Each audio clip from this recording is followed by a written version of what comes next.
इन दिनों रूस और यूक्रेन के बीच जबरदस्त जंग छिड़ी है। रूस की सेनाएं यूक्रेन की राजधानी पर पहुंचने की कोशिश कर रही है। जंग यूक्रेन की जमीन पर लड़ी जा रही है। अब तक जो बर्बादी के मंजर सामने आ रहे हैं वो यूक्रेन के हैं। तो आपको क्या लग रहा है, रूस में जो लोग रह रहे हैं उन्हें इस युद्ध से कोई फर्क नहीं पड़ रहा? बस यूं समझ लीजिए, जिस तरह यूक्रेन फिजिकली बर्बाद हुआ है उसी तरह रूस की इकोनॉमी भी डैमेज हो रही है। वहां के हालात लोगों के भीतर पैनिक क्रिएट कर रहे हैं। रशिया की करेंसी निचले स्तर तक पहुंच गई है। रशिया में रह रहे उन लोगों को बड़ी परेशानी हो रही है जो बाहर से आने वाली सैलरी पर डिपेंडेंट है। एटीएम में कैश नहीं है, बैंक लोगों को कैश प्रोवाइड नहीं करवा पा रहा और लोगों के बीच कंडीशन दिन ब दिन खराब होती जा रही है। युद्ध से केवल हथियार बनाने और बेचने वालों को फायदा होता है। आइए जानते हैं आज की वीडियो में कि रूस जैसे सुपर पावर कंट्री की इकोनॉमी पर इस युद्ध का कितना घातक प्रभाव पड़ रहा है। रशिया में महंगाई अपने चरम पर है। लोग मोबाइल फोन जैसे इलेक्ट्रॉनिक आइटम खरीदना चाह रहे हैं और उनका स्टॉक रख रहे हैं। लोगों को इस बात का भी डर है कि कहीं रशिया के हालात वेनेजुएला के जैसे ना हो जाएं। सेंटर फॉर इकोनॉमिक रिकवरी की एक स्टडी के अकॉर्डिंग आने वाले दिनों में रशिया को युद्ध पर डे $20 बिलियन से ज्यादा स्पेंड करना पड़ सकता है।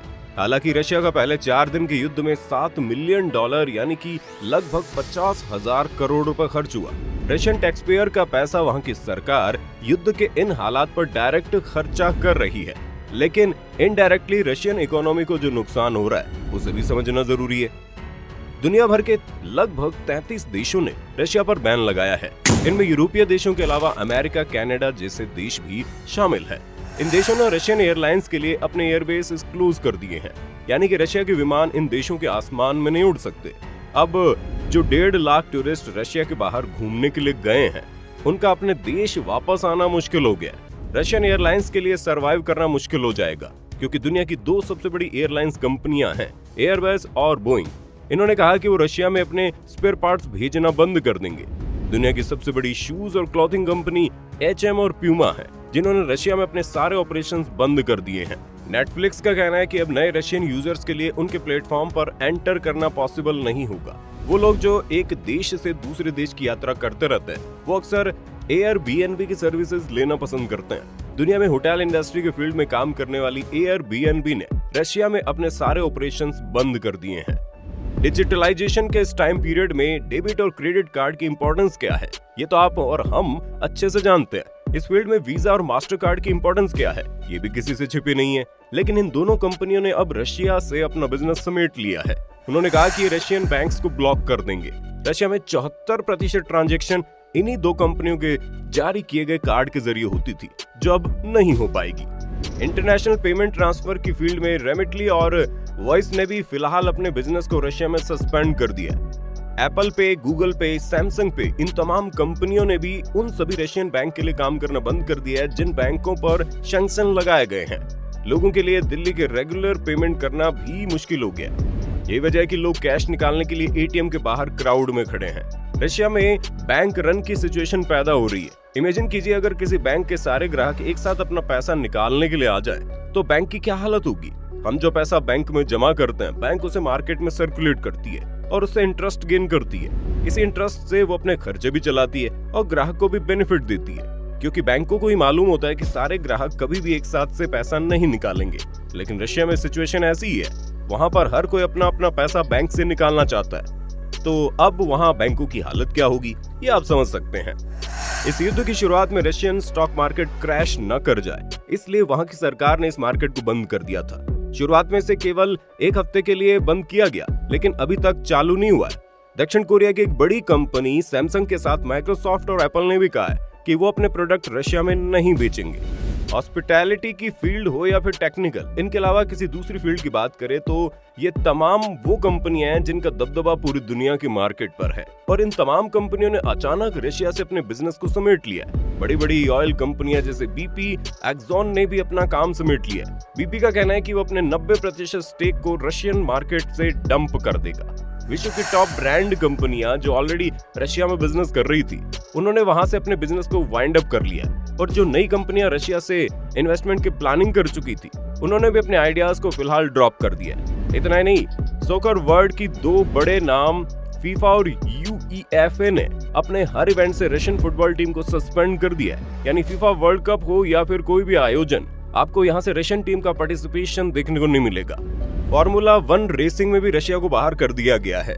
हाल ही के दिनों में वहां पर एक बहुत बड़ा इवेंट ग्रैंड प्रिक्स होने वाली थी, जिसे कैंसिल कर दिया गया।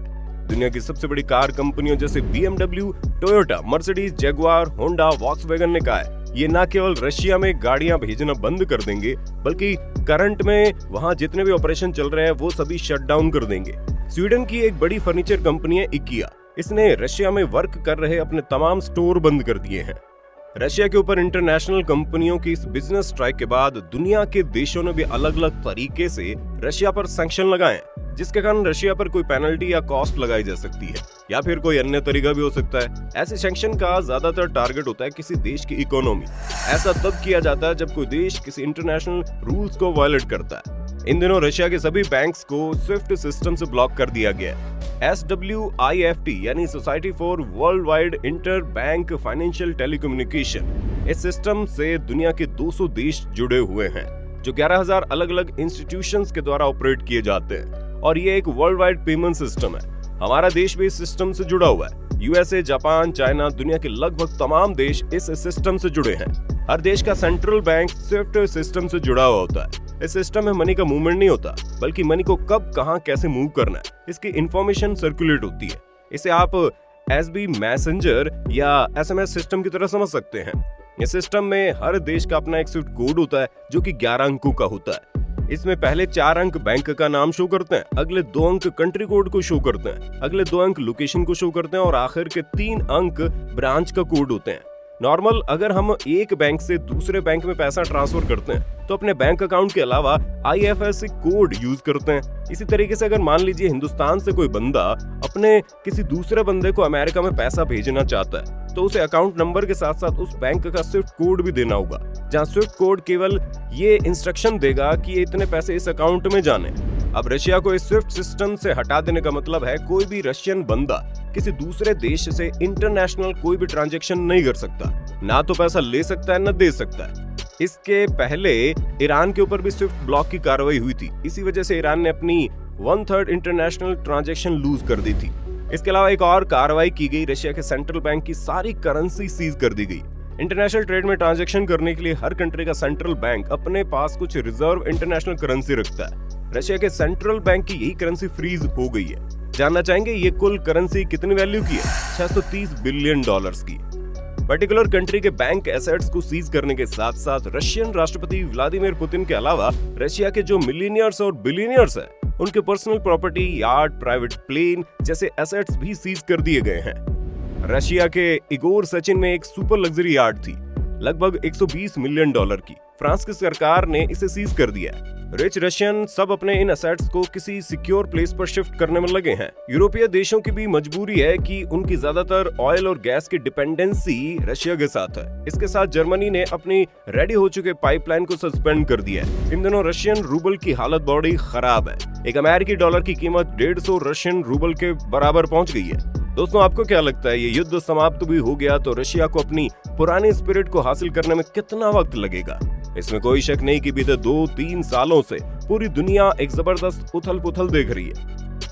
कोविड-19 के पैंडेमिक से अभी तक हम ठीक तरह से निकले भी नहीं थे कि युद्ध की विभीषिका हमारे दरवाजे पर आ खड़ी हुई है। ये भी नहीं कहा जा सकता कि ये युद्ध कब तीसरे विश्व युद्ध में बदल जाए। ये हालात सबक है उन लोगों के लिए जिनके मन में युद्ध का उन्माद पनपता रहता है। आपको ये वीडियो कैसा लगा कमेंट में बताना। फिर मिलेंगे नए वीडियो में, तब तक के लिए जय हिंद, जय भारत, वंदे मातरम।